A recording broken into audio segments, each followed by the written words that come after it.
gente! Esse é o ArchiCast especial Rio 2C. Meu nome é Adilson e esse aqui é o registro da nossa participação no maior evento de criatividade da América Latina. Tô aqui com o Rafa. E Rafa, tudo bom? Opa, tudo beleza? E aí? Tudo certo. Rafa, como é que esse pessoal faz para entrar em contato com a gente? Bem, mandando e-mail para contato@archicast.com e também você pode nos seguir nas nossas redes sociais, Facebook, Instagram, Twitter. E olha só, esse evento foi um evento muito importante pra gente, foi a nossa estreia na Rio 2C e também foi a estreia do palco Arts and Crafts no evento, um palco para falar sobre arquitetura, cidade, então isso também foi uma grande novidade esse ano, né, Adilson? Exatamente. E a gente não podia começar esse registro sem antes agradecer ao pessoal da Rio 2C, primeiro agradecendo a Cecília que fez o convite para a gente participar, agradecer também a Daniela Zanúcio, que ajudou a gente no backstage, a nos inteirar sobre todo o evento e também sobre como a gente ia participar do palco, e também ao Pedro Marques, que ajudou na parte do som e ajudar a gente a fazer esse registro também. Isso aí, além, claro, de eles terem nos proporcionado participar de um evento muito legal. A gente circulou pelos diversos palcos, então muitas coisas acontecendo sobre tecnologia, comunicação, games, e assim, é um universo tremendo. Muita gente bacana, muita gente influente nas redes sociais e na mídia, dando seus depoimentos. Então foi um momento super importante e um momento da gente tietar também, né? Encontramos algumas pessoas que a gente costuma seguir na internet. Foi um momento super interessante, né, Tias? Exatamente, a gente fica muito orgulhoso de fazer parte desse evento tão grande e eu acho que é um incentivo para a gente cada vez mais falar de arquitetura, que é uma coisa importante para a gente e para as pessoas também, né? Isso aí, sem mais delongas, vamos pro episódio, porque semana que vem tem mais, né? A gente gravou 2 dias lá, então vocês vão escutar o primeiro dia e semana que vem o próximo. Na semana que vem a gente já lança o episódio que a gente fez no dia seguinte. Enfim, vou deixar vocês ouvirem o primeiro episódio, espero que vocês gostem. Valeu!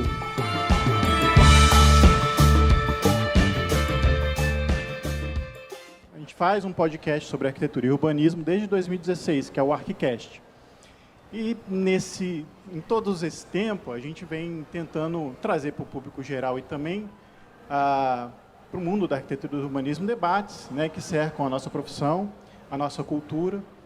E a gente foi convidado pela Rio 2C, já a gente agradece o convite, para falar aqui, nesse palco, a respeito do tema, o papel do arqui-urbanista na transformação das cidades.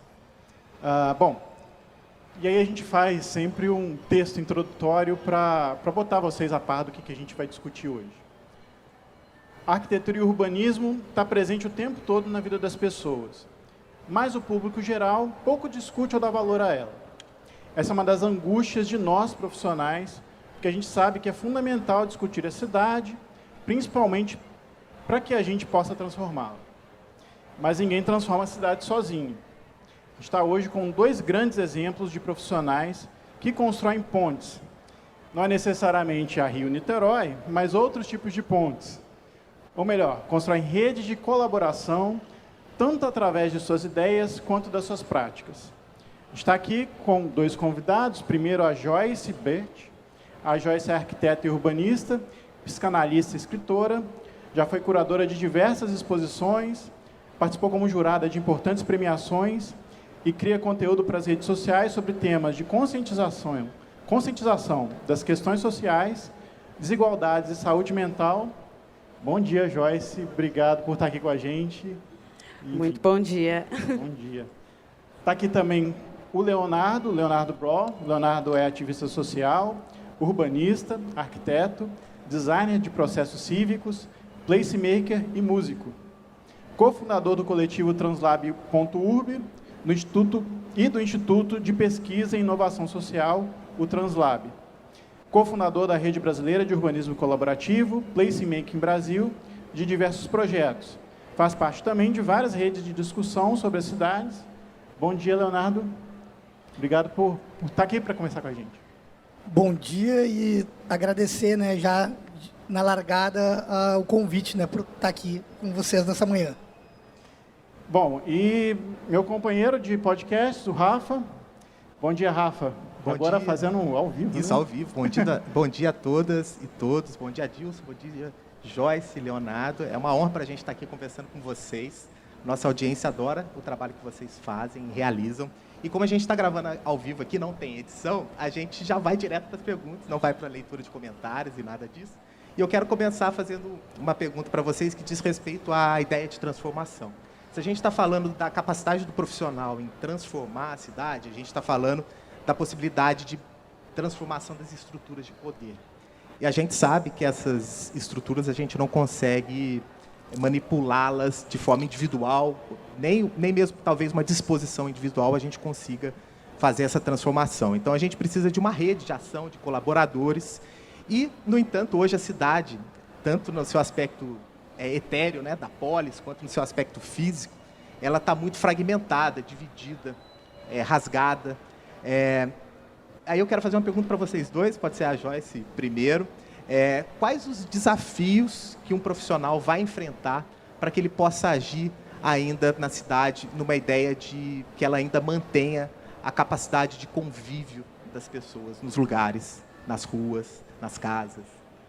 É uma pergunta mais abrangente, mas para a gente criar trilhas aqui. Bom, muito bom dia. Obrigada, Rio2C, pela oportunidade de estar aqui. Obrigada ao ArchiCast, não só pelo trabalho que vocês realizam, que é extremamente importante, e tem tudo a ver com o que eu vou falar sobre a sua pergunta. Eu acho que o papel do profissional é esquecer um pouco que ele é profissional, sabe?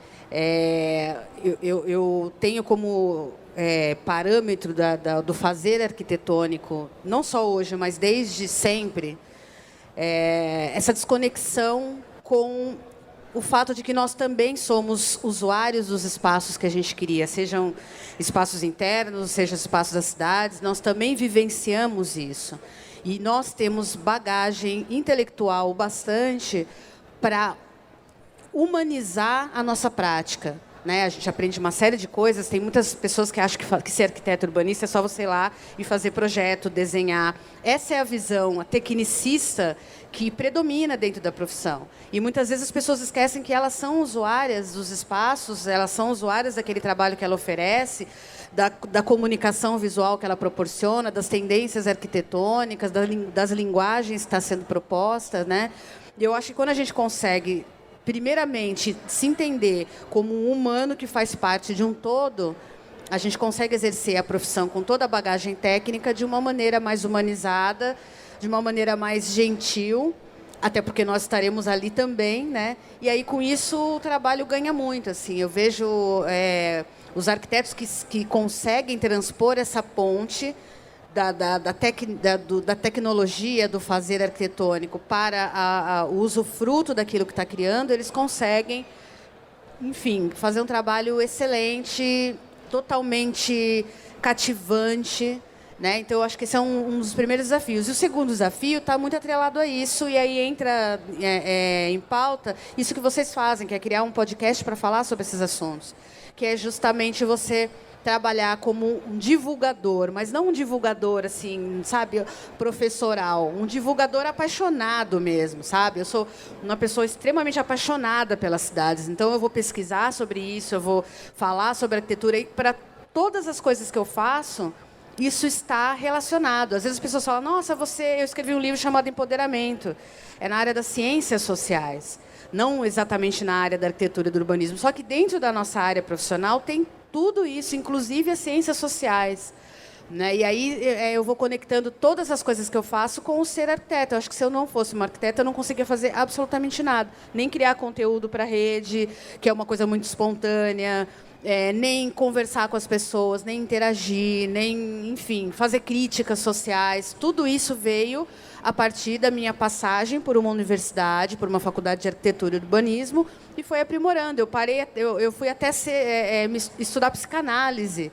Aí muita gente pode falar, isso não tem nada a ver com a arquitetura. Tem tudo a ver. A arquitetura tem a ver com tudo. O urbanismo tem a ver com tudo, porque todas as coisas que a gente faz e fala dentro de uma sociedade é na cidade, é no chão, é nas edificações que a gente vai estar materializando isso. Então, acho que esse é o principal desafio, mas também, vencendo esse desafio, a gente cresce muito. Legal. E nessa perspectiva de conectar saberes, né, Léo? Você acha que, pelo fato da gente estar num momento onde está tudo disperso, essa necessidade de articulação, ela se torna ainda mais necessária? Como é que o seu trabalho vai nesse sentido? Bom, eu estou totalmente alinhado com o que a Joyce traz, né, no trabalho dela, a parte de humanizar. E é possível humanizar tudo. Tem uma série de desafios, né? Eu costumo sempre compartilhar, a partir de uma visão pessoal, que, né, um entendimento que a sociedade tem de que é uma profissão de construção, mas o paradigma é desconstruir. Primeiro a gente desconstrói o que nos levou a escolher essa trajetória, né? E depois desconstruir um trabalho assim imenso, desconstruir o entendimento que a sociedade tem dessas pessoas que escolheram essa trajetória, que, enfim, tem todo um histórico, uma coisa muito enviesada, super obtusa, super elitista, aquele monte de críticas que a gente está sempre martelando. E acredito que um dos caminhos, né, para tratar de algo que é difícil de mensurar o tempo, são tecer essas redes, né, de alianças de diferentes visões, a partir de uma ideia que algumas pessoas acham que é radical, mas que, na verdade, é desconstruir que tem 1 ou 2, 3 profissionais que dominam essa questão que a cidade, e, na verdade, partir para uma ideia de que todo mundo é especialista, porque cada um de nós é o especialista na nossa experiência do nosso corpo, na nossa fruição pela cidade. Então, acredito que tem uma questão de trabalho é metodologia, eu sempre brinco assim, é metodologia projetual que ninguém imaginava na faculdade que é possível projetar os momentos de aproximação, os momentos de encontro, os momentos de troca, né? E muito de desenhar esses momentos, pegar o melhor da metodologia científica, né, as técnicas de projetar, para pensar esse acolhimento das ideias diferentes, dos diferentes pontos de vista, né? E tu está projetando também, tu está projetando o evento, tu está projetando aquela dinâmica, tu está projetando um momento de participação, de colaboração, abraçando a complexidade, que é lidar com pessoas, abraçando a complexidade de que é lidar com seres não humanos também. A gente tem esse desafio multidimensional aí de crise ambiental, social, econômica. E, enfim, nada mais forte que tecer redes e explorar a inteligência coletiva, né? Tem uma coisa que a gente conversa muito nessas redes, desse outro modo de fazer urbanismo, pensar cidade, que é apostar tudo na inteligência coletiva. Por melhor e mais bem intencionado que um departamento que, vai lá, tenha 20 profissionais, enfim, um cara muito renomado, nada vai se comparar ao poder da inteligência coletiva, das diferentes origens, de como a gente se aproxima do mesmo problema comum, né? Então, eu acho que talvez esse trabalho de profissionais de arquitetura e urbanismo enquanto mediadores é o grande pulo do gato, né, que esse setor, essa área do conhecimento tão bonita, pode voltar a ter relevância social, né? Não mais assinando os belos projetos icônicos, mas sim se colocando uma coisa fundamental, que é o poder de ser coadjuvante, dar espaço para outras vozes. Então, acho um pouco por aí que a gente vem traçando os nossos, né, colaborando, né, em questões tão complexas. Muito bom, muito bom. Eu queria fazer uma colocação. A gente falou aqui de desconstruir, que é uma coisa muito importante hoje, não só no âmbito da profissão, mas no âmbito da gente ser cidadão. E, Joyce, você fala de uma coisa que é importante, que é descolonizar, né? Ou decolonizar. Você me corrija, por favor, se estiver errado. E eu imagino que isso seja uma ferramenta para você também, não só para você falar sobre isso, mas você como arquiteta, mas mostrar para as outras pessoas o que é descolonizar e como isso pode afetar positivamente na nossa própria autoestima como brasileiro, enfim, como pessoas que vivem nas cidades e se relacionam. Aí seria legal você explicar esse conceito e como é que você usa isso como ferramenta. Bom, tem um contexto acadêmico das teorias da teoria decolonial, que é o que eu sou mais partidária, né, que eu acompanho mais e parto daí da decolonialidade. E também tem as teorias do pós-colonial, né, que aí você entra no âmbito da descolonização. Aí da década de 70, final de 60, 70, tinham os acadêmicos ali, pós-coloniais, pensando dentro das universidades e levando esse pensamento adiante para o trabalho deles fora dos espaços acadêmicos. Aí você tem o decolonial, que vem mais radical um pouquinho, né? Radicaliza um pouco. Você fala descolonizar, né? Como se desconectar, distanciar, dá uma impressão de distanciamento, que é uma coisa bacana também. Agora, a teoria decolonial, ela vem para romper mesmo. É uma ruptura brusca, pontual, nessa colonização que se instaurou entre a nossa formação e continua reverberando. A colonialidade, ela é um conceito criado pelo Aníbal Quijano, que era um sociólogo peruano, incrível. Aí tem o giro decolonial, que tem vários intelectuais que foram produzindo pensamento a partir desse olhar, né? O Quijano falava que a colonialidade ela era um enraizamento da colonização, né? A colonização ela tem um período cronológico. Então, o fim daquele período cronológico, então acabou, nós não somos mais colonizados? Não, a gente continua sendo colonizado e essa colonização está tão aprofundada que a gente parou de perceber os efeitos dela nos nossos meios. Então, por exemplo, quando você vai num restaurante, né, e aí, em vez de ele se chamar birita gelada, ele vai se chamar Drinks on the Rocks, por exemplo. Você está falando de colonialidade. Você está falando de uma adaptação, porque, na verdade, nós brasileiros, nós latinos, né, nós somos muito conectados com a cultura que veio de lá, mas não só com a cultura, com todo um fazer político, com todo um fazer, inclusive, arquitetônico. Você olha para um espaço como esse, por exemplo, da Cidade das Artes, né? Aí você pensa na arte no Brasil. Como é que a arte no Brasil é? Qual é a cara da arte brasileira? A gente não sabe exatamente. Agora, a gente está debaixo de uma montanha de concreto, com cortes e uma série de informações que não tem nada a ver com a formação do nosso povo, com a vivência que nós temos, não só de agora, mas também do passado. Então, ser decolonial é você ter essa ruptura. E não é uma ruptura assim, tipo, eles só fizeram porcaria, eu não quero mais saber deles. Não, não é isso. Ou pelo menos da minha parte e da parte das pessoas mais coerentes, né? Não é exatamente isso. É você fazer essa ruptura para você poder entender quem você é, quem nós somos como sociedade, quem é a sociedade brasileira. A gente não sabe exatamente quem é o brasileiro, né? Quando a gente fala, por exemplo, em psicanálise, todo mundo vai pensar em Freud e Lacan. Quem vai pensar em Virginia Bicudo?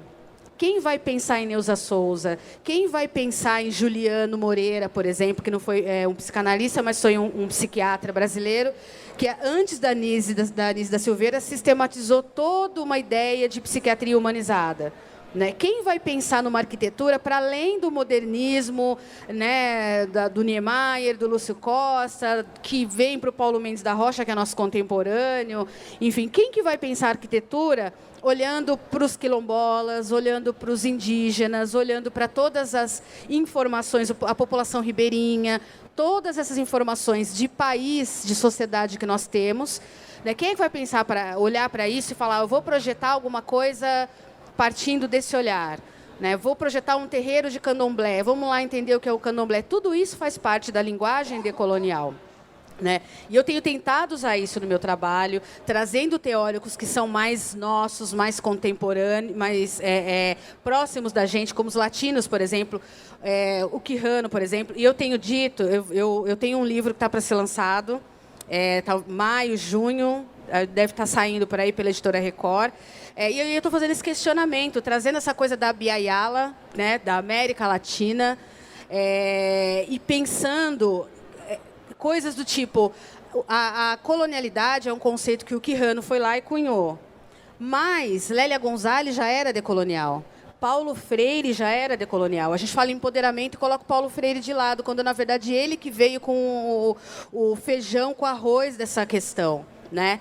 Então, ser decolonial é você marcar esse território, não desprezando o que foi feito antes, mas tentando situar o que é o brasileiro como país da América Latina, com seus problemas, suas questões. E também não é olhar para a África, né? Tipo, essa coisa essencialista de África, folclorizada, né? Porque a África, ela não é um país, ela é um continente. Então, quando você fala em africano, tentando dizer que isso é decolonial, você primeiro precisa entender que a África também foi colonizada e continua reverberando a colonialidade por lá. Tem autores teóricos angolanos, nigerianos, que também trabalham nessa linha decolonial, porque eles também precisam se encontrar com o que era, de fato, o país e o continente africano, os países africanos e o continente africano como um todo.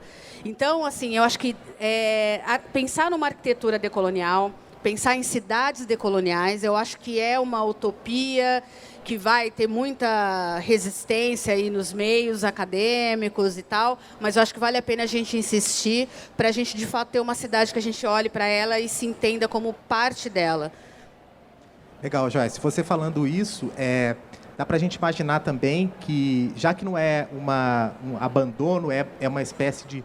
É uma ruptura sem abandono, é quase que um avesso, né? E que é você também incorporar processos para a criação dessas cidades, para a criação dessas arquiteturas, né? Processos que foram esquecidos, foram invisibilizados, mas estão aí, estão presentes, né? O chão de terra continua existindo, a taipa de mão, o material vernacular, assim, de qualquer canto do Brasil.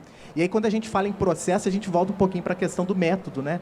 Então, se a gente tem que transformar essa arquitetura, essa cidade, a gente tem que transformar os métodos e os processos, e isso esbarra na formação desse profissional. Aí, Léo, a sua experiência, conta um pouco para a gente quando você, como você trabalha nessa perspectiva, quando você busca a especialidade naquele saber local, naquele saber que está ali enraizado, de fato, natural, né, no território. Você trabalha aí em vários lugares, em várias frentes. Quais são os métodos que você usa? De fato, é uma curiosidade mesmo, acredito que é da própria audiência, né? Se a gente precisa transformar, eu começo por onde, né? Como é que eu começo a escutar? Como é que eu registro essa escuta? Fala para a gente um pouquinho como é que é o processo.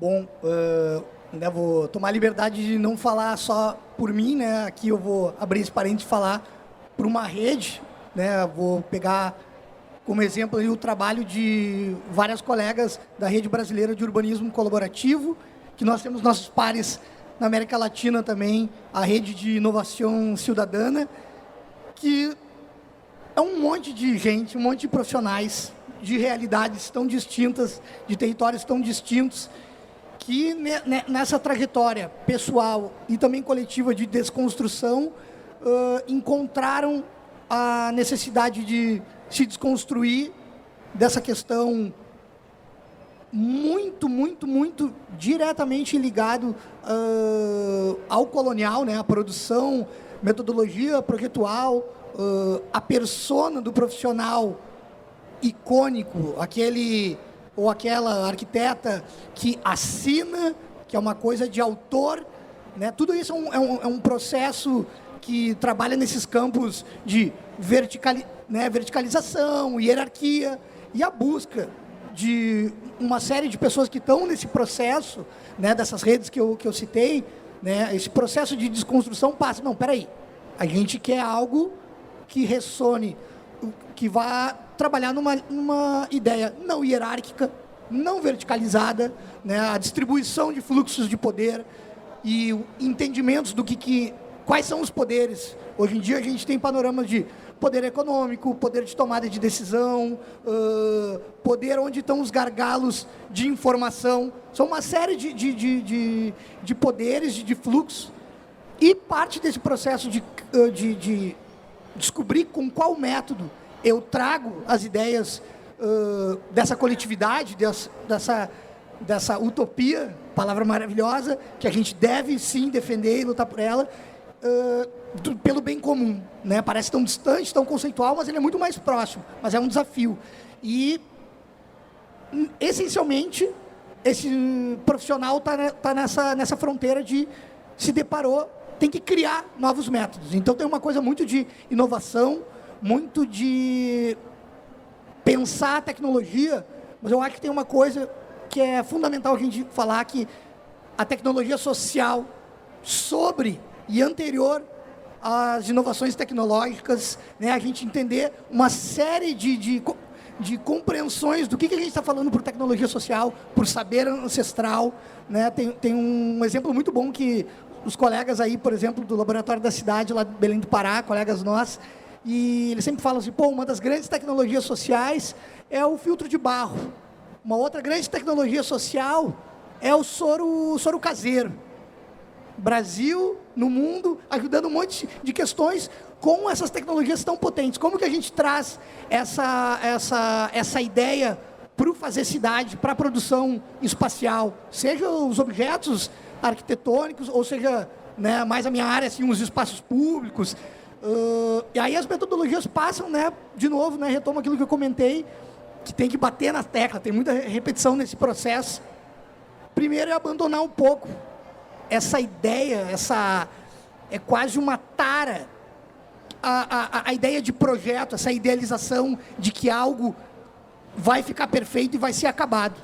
E, na verdade, a gente tem que abraçar que a gente tem que perseguir o processo, tudo de ganho que tem nesse caminho. Então, a gente costuma dizer, dentro dessa rede de urbanismo colaborativo, que, independente qual é esse objetivo, ele é uma grande desculpa, porque a gente está num estágio de redescobrir, reconhecer que o processo vai ter uma série de acontecimentos fundamentais que trabalham num tempo não linear, que, na verdade, eles são o grande ganho. O projeto lá, a praça, aquela coisa que a gente vai estar fazendo, eles são uma grande desculpa para a gente estar plantando essas outras sementes. E aí, nessa questão mais específica, mas quais metodologias? Tem o primeiro paradigma de abrir radicalmente para a transdisciplinaridade, né? Essencialmente, dentro dessa carreira de arquitetura e urbanismo, são generalistas, mas na prática é muito pouco. Ainda persiste aquela ideia do escritório, que tu vai lá contratar e esse sujeito desaparece por um par de semanas e volta com aquele projeto para te mostrar. Então, radicalmente, já é desconstruir isso. Qual o processo, como que eu desenho o acolhimento de ideias de pessoas supostamente sem conhecimento técnico? Sendo que isso é um pouco equivocado. Todo mundo tem um tipo diferente de conhecimento. Então, eu acho que esse trabalho de principal metodologia é se colocar como mediador, facilitador e tradutor, né? Entra um pouco a questão da pedagogia urbana, né? Um termo que eu jogo aí, mas dá para pesquisar bastante conteúdo disso, que é, na verdade, aproximar esse encontro do saber técnico, que se encontra muito dentro de setores muito específicos, né, ou dessa postura do setor privado, né, nós somos os técnicos, nos contratem, nos paguem, ou dentro da academia, que também tem que fazer o seu tema de casa, de sair um pouco dos muros, e entender que esse outro urbanismo possível, ele vai propor a tradução, para ter um encontro de sabedoria empírica, muito potente, muitas vezes com muito mais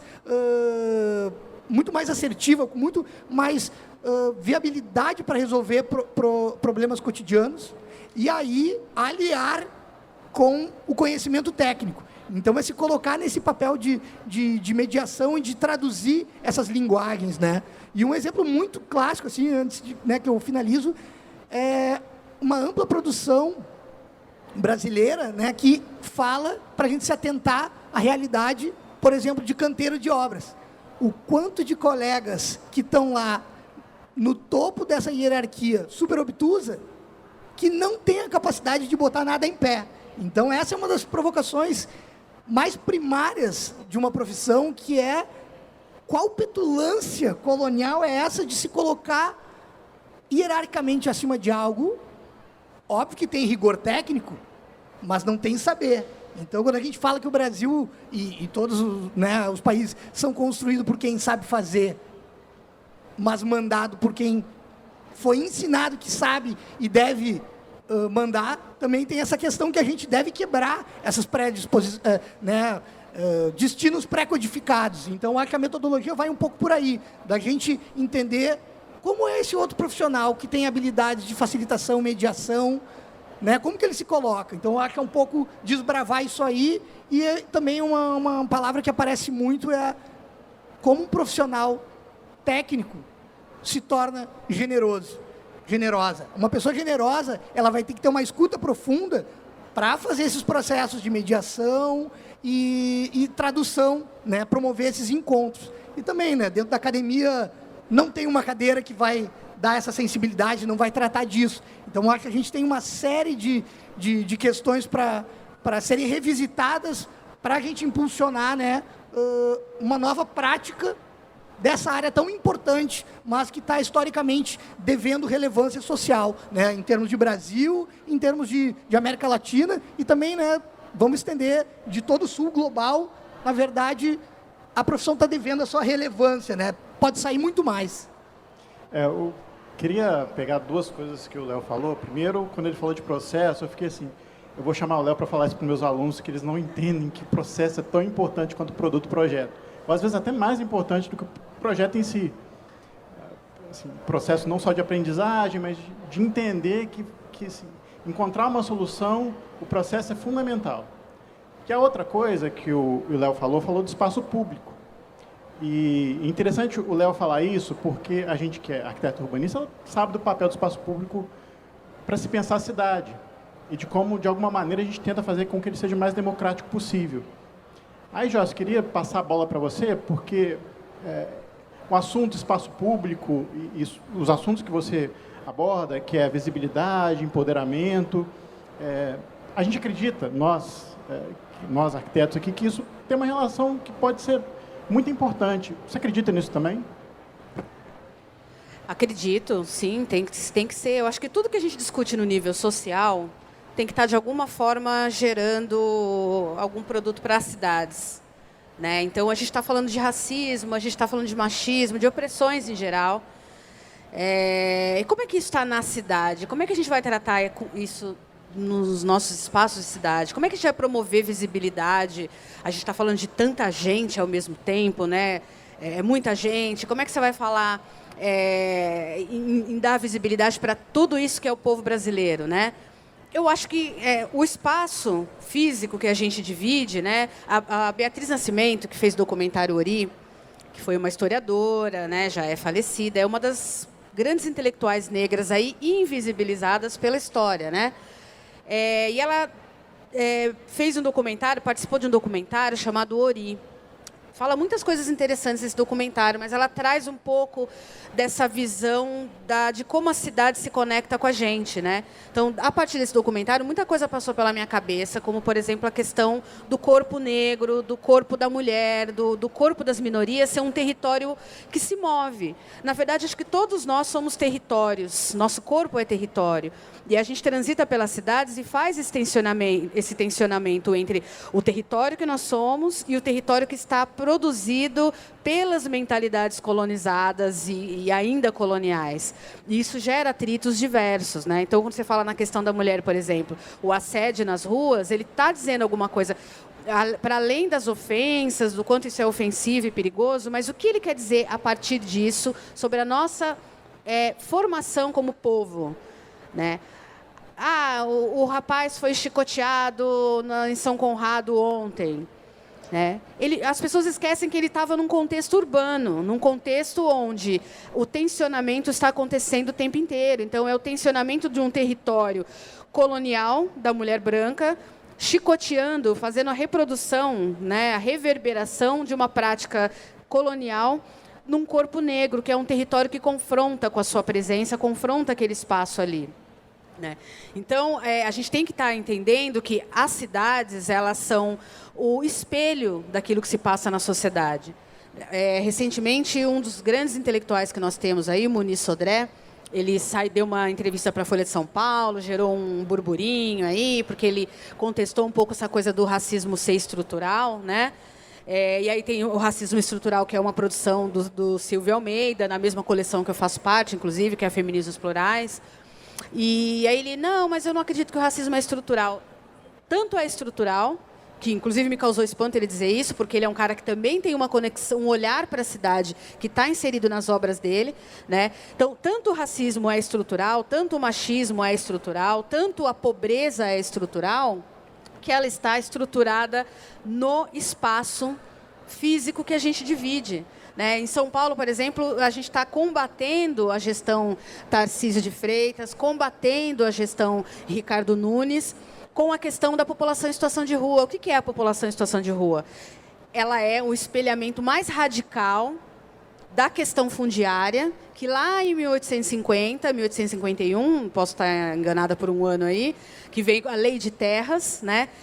Então, a população em situação de rua é o over desse crime de apartar a população negra e indígena do direito à terra. Então, você percebe que, então isso aconteceu no nível legislativo. Mas onde ancorou? Ancorou na cidade, no território. Porque nós temos em São Paulo cerca de 50 mil pessoas vivendo em situação de rua. Né? As favelas, por exemplo, eu acho muito legal que as pessoas batam no peito e tenham orgulho de ocupar, de morar na favela. Eu sou 100% a favor, eu gosto muito da Anania Roy, quando ela vem com a teoria dela do urbanismo subalterno, que eu acho assim, fantástico, né? Se um dia vocês puderem trazer a Anania Roy para o Rio to See, vai ser muito legal, porque ela enfim, tem um pensamento. Ela é indiana, é uma urbanista indiana, mas a Índia tem um contexto muito parecido com o nosso, né? Das slumdogs, as favelas e tal. Então, o orgulho do favelado é extremamente importante, mas não se pode perder de perspectiva que a favela é outro espelhamento das cidades que descende da Lei de Terras. Né? Então, todas essas questões se trabalham dentro do empoderamento. Quando você pensa em empoderamento na perspectiva freiriana, que é como, por exemplo, uma das grandes referências que eu tenho e que está muito presente no meu livro novo, que é a Saskia Sassen, que não é uma arquiteta, mas é uma urbanista, socióloga urbanista de alta potência, né? Ela fala que a gente precisa desestruturar conceitos estáveis, né? E ela está falando sobre empoderamento nas cidades, empoderamento urbano, empoderamento no espaço urbano. Agora, se a gente fica pensando que empoderamento é passar batom vermelho e deixar o cabelo natural e sair nua na revista, a gente não consegue compreender a dimensão disso dentro dos espaços das cidades. Então, todas as nossas discussões contemporâneas sobre as opressões, sobre a extrema pobreza, está tudo no nível, né? Parece que está solto, suspenso, é social, então está aqui. Mas não está. Para vocês terem uma ideia, até a questão da saúde mental. A gente tem a neuroarquitetura cavalgando aí para uma evolução muito importante, e ela também vai falar da questão das cidades, né? Eu falo muito do falocentrismo como um dos elementos que produz a cidade também. E não tem como fugir disso, a gente tem que discutir essas questões. Então, tudo isso tá, assim, a gente pode pensar o seguinte: as cidades, elas são palco de tudo que se passa na sociedade. Está tudo flutuante, perdido, sendo discutido, como se fosse algo, né, anacrônico ou lúdico, talvez. Mas quando você olha para as cidades, você consegue identificar cada pedacinho de discussão acontecendo ali em tempo real. Então, é por aí a conversa. Não, legal. Isso que você está falando, Joyce, a cidade ela materializa essas questões, mas é preciso que você tenha a lente adequada para ver, porque essa lente, ela só é... A gente só consegue ver, de fato, enxergar isso se a gente tem a lente adequada, e vocês são pensadores e atores, atrizes, que fazem isso com propriedade, trazendo essas discussões. Nosso tempo está encerrando aqui. Para fechar, eu queria que vocês pudessem dar para a nossa audiência uma dica de por onde começar. A partir do momento que essa chave vira e que você passa a olhar, por exemplo, para a história da arquitetura, para a história das cidades, com esse olhar renovado, oxigenado por essas discussões, por onde começar a perceber isso no dia a dia, no cotidiano, na relação com as pessoas que você convive, e como isso pode se manifestar aí no seu processo de formação, porque a nossa audiência, em sua maioria, né, estudantes e jovens arquitetos. Quais seriam essas dicas aí que vocês dariam? Bom, dicas. Cara, vou pegar uma experiência, agora sim, muito própria. Né? Eu que venho de Porto Alegre, tenho uma coisa que me atravessa muito forte. Eu tive a oportunidade de estar envolvido no tempo de estudante num fenômeno muito importante, né, de uma cidade brasileira, uma capital, né, de um estado assim bem na ponta, que estava produzindo política pública num sentido muito acolhedor no final da década de 80. Né, falando uma criança da década de 80. E isso foi me permeando, né, algumas questões bem específicas, né, familiares e tal, de ter vivenciado os efeitos de que sim é possível num nível de política pública, né? Eu estou falando aqui da questão do orçamento participativo, que em seguida explodiu lá naquele contexto uma efervescência que teve o Fórum Social Mundial, e isso foi me formando, né? E eu sigo assim até no 40 mais, sigo naquela mesma essência. E se for falar de dica, uma coisa que eu tenho me dedicado há mais de uma década é a gente se sensibilizar a partir de colocar o nosso corpo nessas coletividades.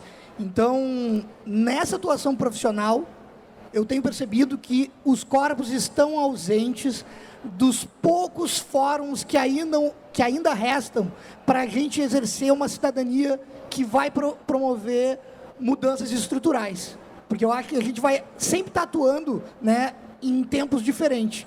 Tem uma coisa mais ativista, mais isolada, mais específica, mais pontual, mas também a gente precisa estar atencionando as mudanças de médio e longo prazo.